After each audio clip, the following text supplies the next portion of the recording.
It's Nolan. Now, before we get started, make sure y'all hitting that like button. Make sure y'all sharing it on your respective platforms. Let somebody know what we're doing today. Now, let's get into the show. End of the year coming, I'm posted like Tim Duncan. Teaching niggas how to grow they shit like it's Teen Summit. Teaching niggas how to talk to me, I don't hear nothing. You red pill rappers about to fall from the red button. This chair comfy, need real money. Let me find out you industry niggas is Ted Bundy. Let me find out, let me wind down. Take some time out to calculate the weight I clear monthly. USD to them pounds, feet deep in the ground. Stand firm like your whole shit for $200. I'm big worm, switch the game up to help y'all score. Dave Stern try to box me in Martin. I treat him like T. Hearns. Got a baby doing 5 weeks. Made it through my juvenile hell, was bumping my deep. Homies in them 2-man cells struggle to find sleep. We ain't talking Casanat, we don't talk like barbershops. Circumvent the streams, we taking it back to mom and pop. Distribution, pick and choosing for the institution. Niggas losing, y'all can check the units. They say the internet level the playing field. I say they made you confident in racing with your training wheels. Fuck 'em rapping for if I can't pay a cable bill. Fuck 'em rapping for if I can't even say what's real. How you say you independent with a major deal? Niggas fell in love with the lies. I see how shady feel. What's going on, beautiful people? It's the kid J Nolan here. Welcome back to another episode of Inside the Industry, your number one source for music, entertainment, commentary, and breakdowns. Hope everybody's doing well out there this Sunday evening. In this video, we're going to be getting into the DJ that don't spin once again. He's got a new video out that's circulating talking about the declining sound of Drake. Now, in his video, he doesn't necessarily say the declining sound of Drake verbatim, but in it, he does address the fact that I won't even say but just for the sake of speech, one of the more pivotal members of Drake's team, OVO40, he's been seen less and less throughout the credits of Drake's music over the past few years, right? And because of this, people such as myself included, I've said it on my channel numerous times, as Drake has been releasing more music, doing the 100 gigs, doing these different projects, some sexy songs for you, etc., dropping single after single, trying to throw music out at the wall and see how people respond to it. There's been less and less involvement of 40, which is somebody who he literally crafted his sound with, came into the industry with, and built from ground level with. But for some reason, 40 is nowhere to be found in a lot of the credits, right? Now, of course, 40 is not writing and never has been writing Drake's lyrics. So whatever he's saying content-wise or subject matter-wise, we can't attribute that to 40. But what 40 does bring to the table is production, additional production, even on other people's beats. So even if it's a track that he didn't make from scratch, he typically comes in and modifies the track and transforms it into the so-called Drake sound. So it comes in one way and then it ends up coming out to the people with some modifications, right? But noticeably, that extra touch has been missing. That extra care, being that this is one of Drake's day one friends. This is one of Drake's day one producers. This is the person who really helped cultivate whatever it was that they brought to the game. So of course, not only is it benefiting Drake, but it also benefits him and the OVO team to put that extra care into it. But for whatever reason, once again, he's been missing. Okay? So the DJ that don't spin took it upon himself to look at the last few albums from Drake, and he's like, yo, where's 40? And with this Iceman project, he's saying, I know Drake is cooking up, but we're definitely going to need 40 on this shit. And to me, although the DJ that don't spin can't necessarily come out and blatantly say that the boy's music been garbage, been trash, been nothing to even wet the palate of the fans. And the other fans are not going to say this either, because they're in a position with their back against the wall to where they have to support him even if they don't like the music because there's such a large microscope on Drake, right? They're invested in the success of Drake. They're invested in the promotion of Drake. They're invested in the, just the overarching presence of him in this whole rap pop music landscape as he's been here for the last 15, 16 years. So they're not going to come out, especially at a time like now where he just lost a historic battle with Kendrick. Kendrick's been doing his motherfucking thing, album going crazy, Grammys going crazy, tour going crazy. This wouldn't be the time for them to be like, man, this ain't good, right? If we're going to keep it honest, this would be the time for them to do it, to force him to, improve the craft. But for them as a fan base, they don't feel that way because they don't want to show any cracks, any weakness.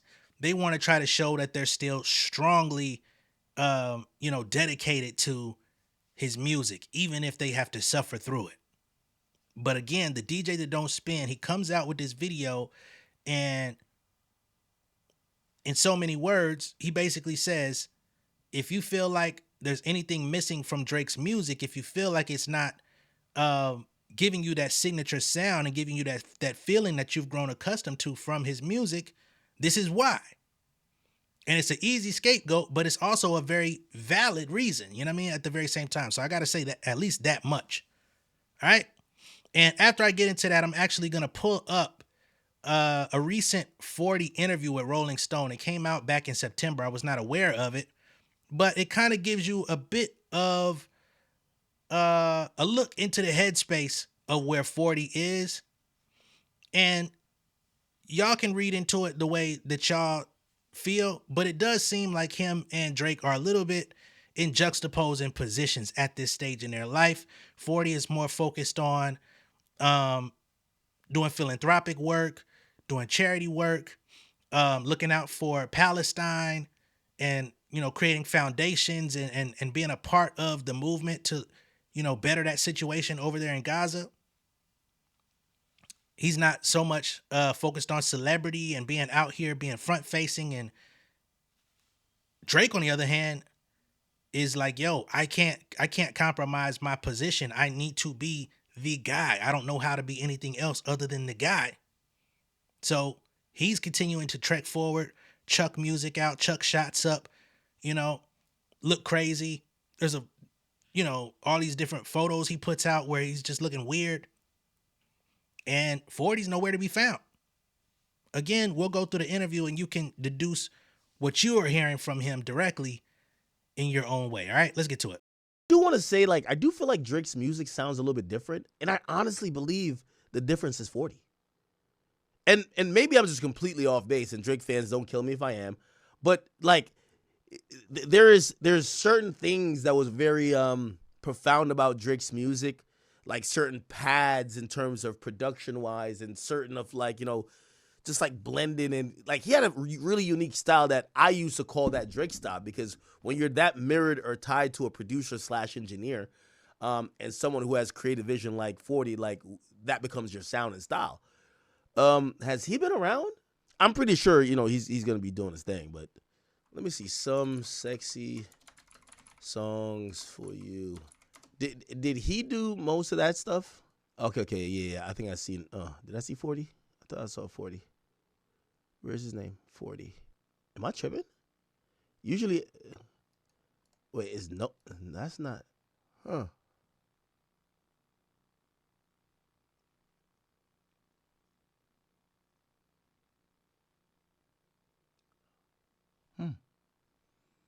What? Now, I don't know how much y'all can actually see in the center of the screen here with him looking through the discography and looking up the track list and the production credits, but a name that you'll see quite frequently through here is Kadastre, right? You see it here. You see it here. Kadastre is Noel. And Noel was actually brought in by 40 to assist with engineering and production. So he's kind of taken over the mantle that 40 typically does in terms of engineering and production. while he stepped away for whatever reason. We don't know the exact reason. We do know, like I said, he has other interests, but I don't know. I don't know if they're still as tight as they once were. And, just to present a strong front to the crowd, they won't put anything out there about a fractured relationship or anything like that. Not to say that they're not cool or anything like that. But for somebody who was or has been extremely instrumental in the instrumental packaging of Drake's entire career, with him not being there, it does beg some questions. Ever since the Pusha T thing, and Pusha T said, hey, the information I got about Drake came from 40 pillow talking and this and that. So the last project that he was like very involved in was Certified Lover Boy. And since then, he been certified distant. But we'll get there. Let me look up his last name. Shabib. Okay. Spider-Man contains a sample written by... Oh, but that's only the sample. Did 40 not participate at all? All right, I must be tweaking. Am I tweaking, chat? But chat, on some real shit, was 40 not involved with some sexy songs for you? I can't find him on any of the credits here. Noah Cadastre, I think that's the engineer. Let's go back to 100 Gigs. Okay. We see him on Blue, Red, Green. Huh. For All the Dogs, let me see. I'm just looking for 40. Well, he's executive producing all these joints anyway, though, right? Because he usually mixes the whole thing. Usually. Yeah. So he's involved in For All the Dogs. And although he is on For All the Dogs, he's not heavily involved as the other albums, which is why I said Certified Lover Boy is the last one where he's like all over the project. For All the Dogs, he has limited work on there. Noel, on the other hand, has a lot of hands in it, but Noel ain't 40. You know what I mean? Sound-wise, mixing-wise, there's a big difference. You may not be able to notice it, but as somebody who, is kind of like an audiophile, yeah, you can definitely notice it. Interesting. Definitely Her Loss he would be on too. Let me go to Her Loss though.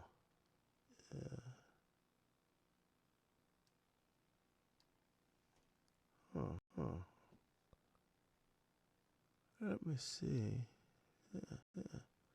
I don't know. I think I'm just used to 40 being like really dominant in crafting the sound. Like I think Certified Lover Boy 40 is all over, right? 100%. Like pretty much every song. Yeah, 40.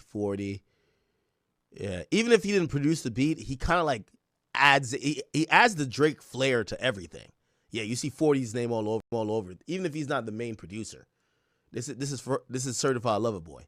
Yeah, we need 40 on this shit. Yeah, we need 40 fucking sprinkled in like some type of condiment. Like yo, he's like pepper, he's like ketchup, he's hot sauce.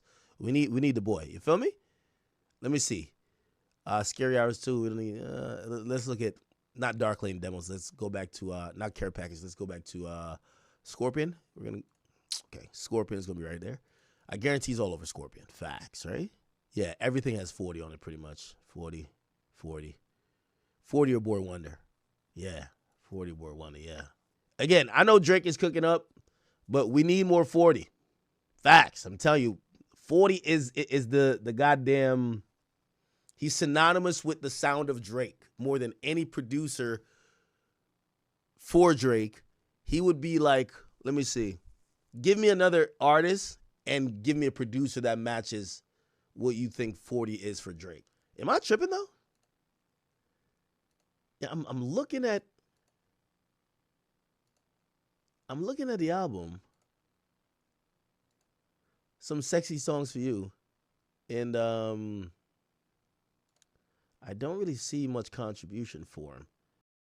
So as y'all can see there, the DJ that don't spin is literally sitting there baffled, going through each album, and he's like, okay, he's on this album, but he's not here. He's not here. He's not here. Where is he at? And we also know that because I covered it on my channel, Drake has the new producer and rapper in the squad, the old little angel guy, formerly known as Octavian. He's a UK rapper who went through a controversy of domestic violence.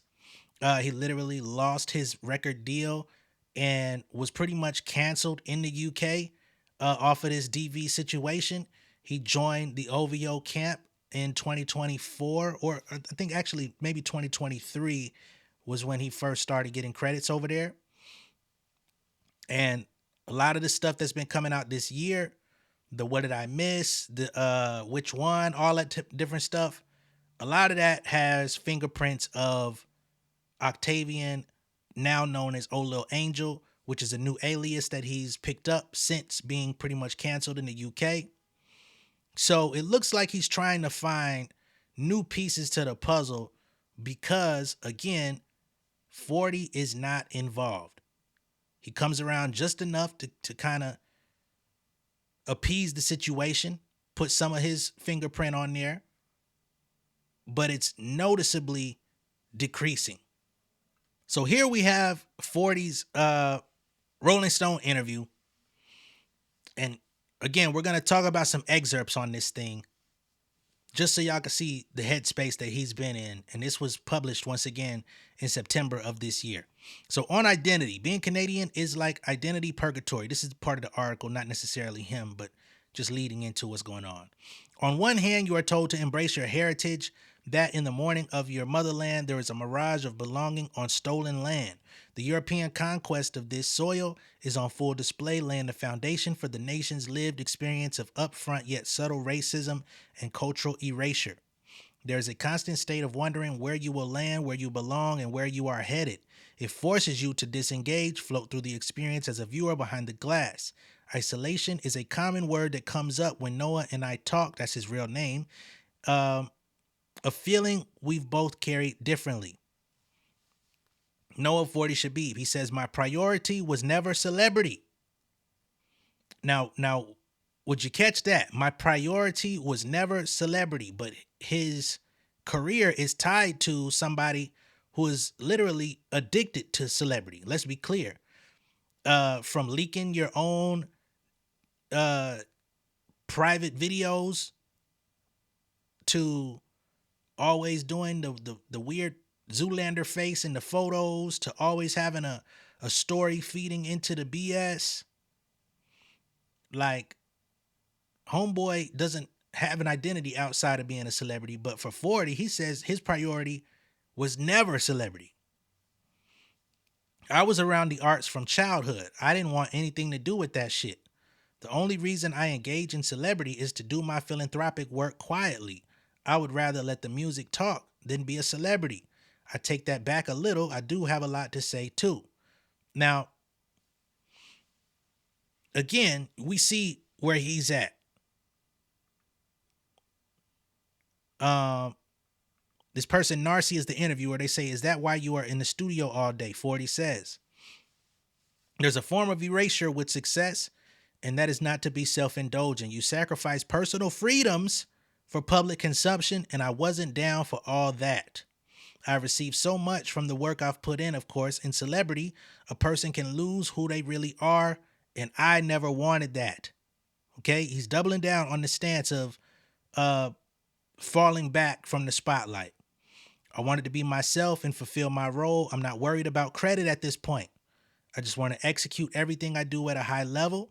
I reap the benefit of Drake carrying the burden of celebrity, and he definitely carries it. Okay? So he says he benefits off of Drake carrying the burden of celebrity and wanting that spotlight on him. Because of my proximity to him, the benefit of his sacrifices, albeit those come with incredible perks. So yeah, there's that guilt again. Narcy says extremely high level, sativa level, tear the roof off level, success and internal guilt. 40 says, yeah, what a blessing and a curse. Now, I want to be very clear. Although this is very humanizing for 40, I still don't like that shit you pulled on DJ Cypher Sounds last year where you was talking about you was going to pop somebody in the lip for playing goddamn Not Like Us in Canada. We ain't forgot. But this ain't about that right now. Okay? So then they get into the legacy of Canadian music, of course, which predates Drake, although many people attribute the success of Canadian artists to him, which I also think is a disservice to the artists out there because before Drake was ever a thing, I'm a big fan of Chaos. I'm a big fan of Socrates. You know what I'm saying? Socrates was signed to Redman for many years. Incredible lyricist, dope rapper and producer. Same with Chaos. You know what I'm saying? Cardinal Official was official at this bitch, rapper and producer. Like, you could go back and listen to their discographies, and they got some shit. But you know, they never really appreciated those guys until Homeboy really took off. Right? So they say, what do you think it is about Canada that births phenoms? He says isolation, our proximity to America and our geography. We are isolated. If you want to compete, you have to be better than good here. You have to be excellent, and that is what we did with precision. The third hidden hand of Canada is the most deceptive, the deep-seated colonial history on unceded territory and the genocide it brought with it, the violent destruction of indigenous culture and nation, the bodies in mass graves uncovered over time turned into public apologies to appease the dark truths of nation-state building. Now listen to what the fuck this man is talking about, man. Again, I'm not riding for 40.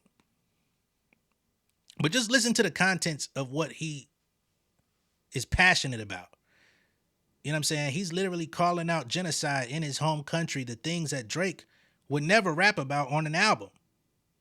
After all, what is a Canadian conversation without a sorry, eh? All these realities are hard to accept, let alone exist, free of complicity. The absurdity is a reality we can't ignore in North America, a suspending of truth in exchange for a falsifiable pursuit of nationalistic strength and economic growth. Dollar bill, y'all. Just imagine with me for a second, if when the British and French arrived in Canada, iPhones reigned supreme.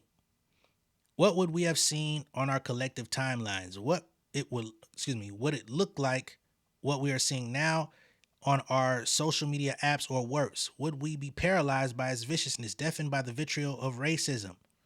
Would it have been swept under the rug of European supremacy and ignored until it became unbearable? This is why the last 2 years of witnessing impunity and honestly ambivalence over the lives of families in Gaza on our timelines has frozen us in our path. A lot of musicians, visual artists, critical thinkers, and creatives in our collective circles didn't know what to do.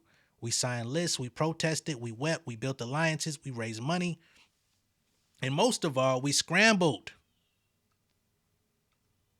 From the boardrooms to the studio, from the underground to the biggest artists in the world, we all had to take a long look in the mirror and be honest with ourselves. Well, maybe not everyone, DJ Khaled. I think that's an editor note, not from him, but it could be from 40. You know, Drake and Khaled seem not to be in the best space. How can we exist with this happening? We love to call it cognitive dissonance, but I like to call it what it is, complicity. Our juxtapositions of privilege and impunity is too much. Palestine has changed us all, back to grief again. Nothing was the same.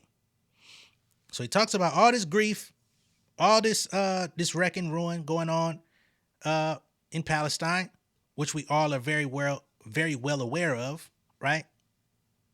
And then he quotes a Drake album title at the end, talking about nothing was the same. Here they get into 40 speaking on grief.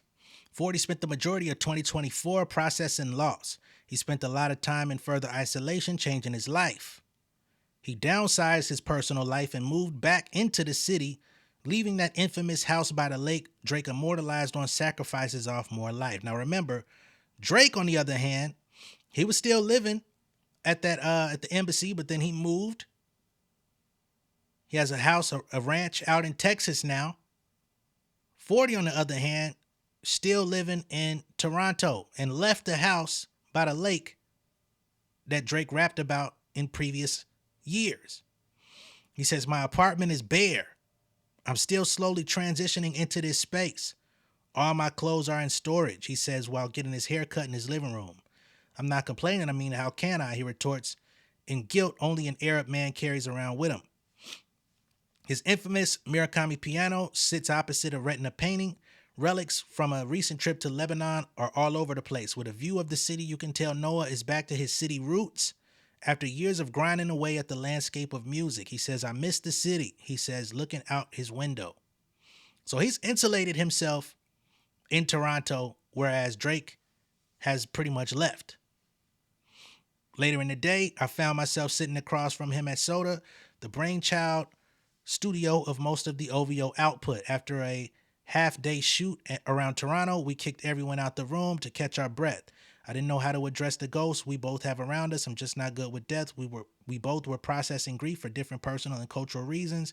There was a comfort in knowing that though we exist in the polar extremities of Music Mountain, we met halfway with a similar spiritual question: what's next? They then get into the grief of losing his father, while also dealing with the things going on in the world. I want to first acknowledge those who are not in the physical with us, your father and Les, the Palestinian children we have witnessed perish. I think it's important we take a moment to think about them all. We pause again in silence. I burnt my pocket, Palo Santo. 40 says the grief was insurmountable. There was nothing else I could really do. Narcy says, what do you mean? He says, I was so distraught. The images, the videos from Gaza. I started watching it with my father. Then he died on November 5th. That would be last year, by the way. I spent that first month with him watching it. Then he left us. My world crumbled in a lot of ways. I couldn't do anything. I had a lot to work through to understand how to move forward comfortably and ethically. Then I met Nemesis at a friend's dinner, and she was saying, I'm out here alone. It just hit me. This is it. I told her the door is open for you here, and the rest is history, or her story. And Nemesis is an artist that 40 has been working very closely with. I think they put an album out on her last year. It's not an OVO project, but it is a project that he produced top to bottom, or at least contributed majority of production to, in addition to others. Find that to be interesting. In a way, we talk about needing new tools outside of the old ways of protesting or fighting the flood of injustice around us. Nima, in a way, is a part of that change. Of all the artists that came out the diaspora, I feel like she's the one, she's the change. He says, so proud of her. She has the vision, and it's really all I could do for community. My strength is music and the spaces I've opened up. It was a necessity to work on her album culturally. Okay? And she's also a Palestinian artist, by the way, so you see what he means by working with her culturally. Early on, you and Drake signed the ceasefire list. Tell me how that came about. He says a friend came to me and asked me if I want to sign, and I said, of course. He asked Drake.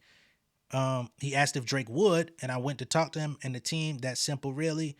Do you think your stance on Palestine created any friction for you personally in your career? He says, no, I protect myself in all spaces very well. That was a lifelong journey to learn how. I was mindful of that. I'm also mindful that other people take great risk standing up against the occupation, and that is so inspiring to witness. I only work with one person, really. There is no one who could come in and tell us what to think and do. That is my privilege to be vocal. I am proud of that and will do that to the death. But the one person you work with, you ain't really been working with. All right? I'm bouncing around in this interview. I'm not going to read the whole thing. You could go check it out for yourself. It is available. But 40 here says, the accolades and the awards, those are all based in a racially biased system.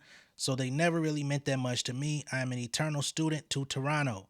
All I ever wanted was to take my teacher's lessons and turn them into something larger than life, from Les and Gadget in the studio to Socrates on the MPC. Once again, shout out to Socrates.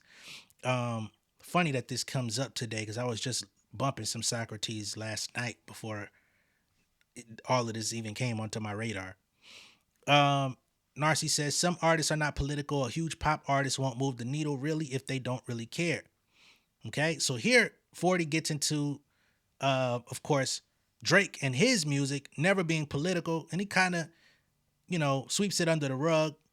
But I do find it very interesting that these political messages are so important to him, but yet it's not something that's expressed in his musical output. I do think he would love to have more of that, which is also why he worked with the artist Nemesis. All right. But he says, we've never made political music or music about geopolitics. We always been an escape from those things, but there's a conversation to be had about responsibility of artists. How are you going to tell me how to make my art? He's always found a place to make music about escape and a connection. Everybody needs music at a time of despair, and that's what we serve. I love that that's what we represent artistically. There are other artists who speak on the world, and I love that music too, of course. Okay?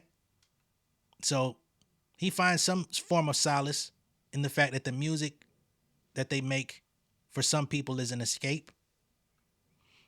They say your proximity to the team can reflect your humanity. It's not political to me only, it's human. He then goes further into the music industry. He says, in the music industry, we're essentially packaging, exploiting people and culture for money in the form of music. I find that to be a very interesting quote. Because when that very thing was said about Drake, everybody, well, I won't say everybody, but a lot of people, especially his fans in particular, they resisted that. But he says it very brazenly. In the music industry, we're essentially packaging, exploiting people and culture for money in the form of music. So how do you give back? I'm only responsible for myself and what I have done. So how do I channel my blessings and share them? A lot of people start with public programming, and that's a big lift for me. I can't just show up and take space from people who have been doing community work for decades. I didn't want to just show up as a celebrity. I wanted to show up as Noah. I wanted to leverage my soft global power and draw attention and money, and get money to fund the existing community organizations. The Justice Fund was to streamline those dollars into the right hands. Even in these spaces of philanthropy, there is a lot of grifting. So I wanted to change that with Giannis as much as we can. All right. So he's talking about getting involved in philanthropic causes, but also not trying to take up space from those that have been involved for years. And, it's kind of like their life's work. But as you can see, that's where he's most drawn to at this current stage of his life, which would explain his decreasing footprint in Drake's music. At this point in the interview, they even cut to a conversation with Noel Cadastre. Once again, this is the person who has essentially been replacing 40 in his absence. They say Noel towers over me after dinner as we all join each other outside, fulfilled and full. He says, yo, Narcy, thanks for doing this for our brother, man. We rarely get to celebrate each other. Noel is responsible for much of Drake's output, both producing and engineering for him at home and on the run. Which, again, that used to be 40's role. 40 no longer fills that seat. Noel is doing it. He says, Noah's my brother right there, man. He literally saved my life. I owe him a lot. I'm silenced by the honesty and gratitude. Then there's the sister in the room, the songbird and powerhouse that is Nemesis. In our conversations over time, she told me how Noah helped her when no one was in her corner.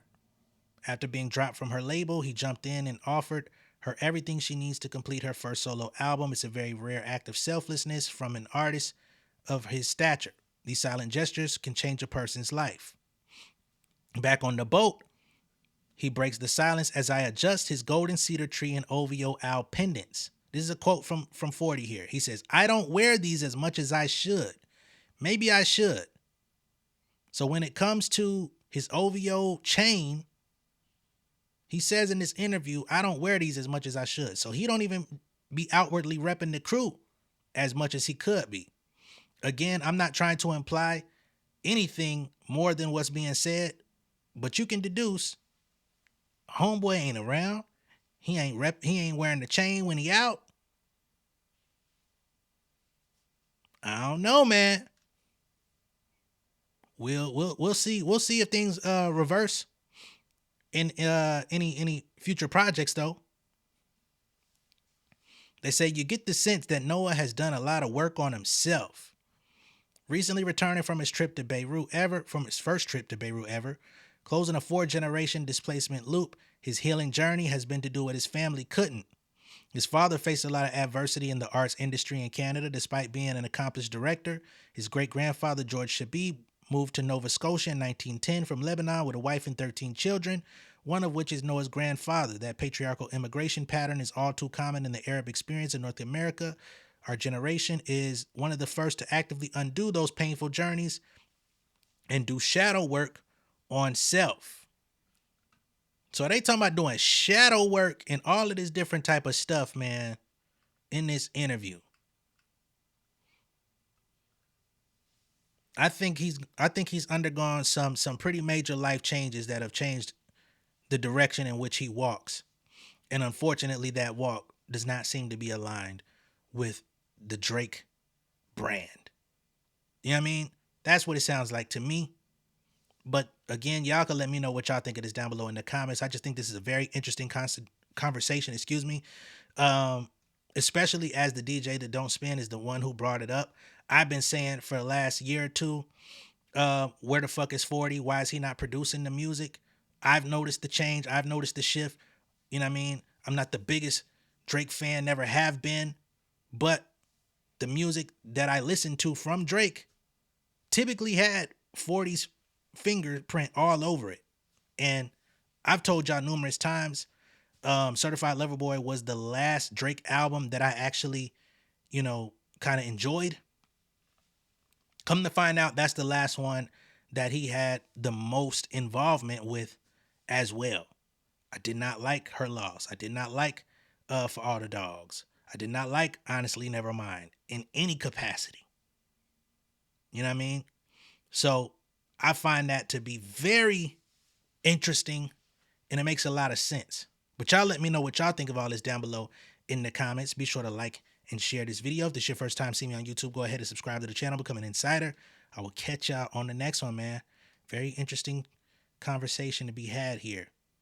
And it's coming from the so-called #1 fan of Homeboy, and even he's asking questions.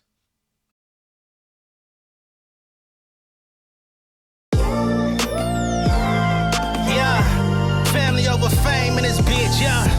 The glory of living righteous is setting in. My street knowledge and education's a perfect blend. Young mogul, independent, I've been setting trends. The first one from my family to be faithfully wed.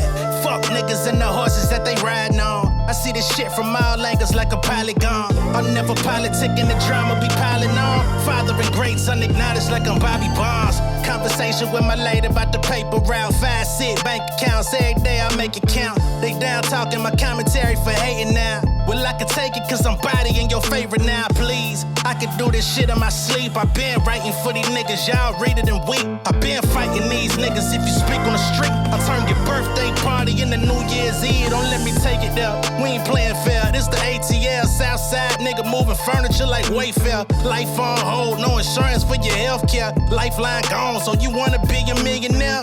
Well, let me tell you about this world I built. The women I dodged, the niggas that I read for filth. The sympathy cause consulting for the stacks I built. I